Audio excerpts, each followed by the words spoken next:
সবাইকে শুভ সন্ধ্যা। তো দেখুন ইউটিউব চ্যানেল হেনা কিচেন মানে সহজ সহজ রেসিপি আর খেতে দুর্দান্ত টেস্টি।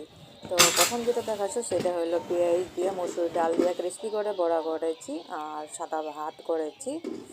আর হলো সাথে আছে একটা বুট লঙ্কার আচার, যেটাকে তোমরা কি বলো জানি না, যে মোটা লঙ্কাটা সেটার আচার।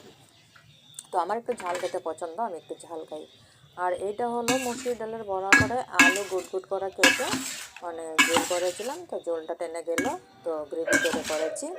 তো এটাও কিন্তু দুর্দান্ত একটা টেস্টি রেসিপি হয়ে আছে, একদম মশলা ছাড়া। আমি যে কোনো জিনিস আমি মশলা কম দিয়েই করি, কারণ এটা স্বাস্থ্যের জন্য অনেক অনেক ভালো।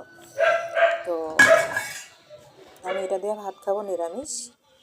আর এইটা হলো, এটাকে কি বলে, ফলি মাছের সরষা দিয়ে কালিয়া করেছি।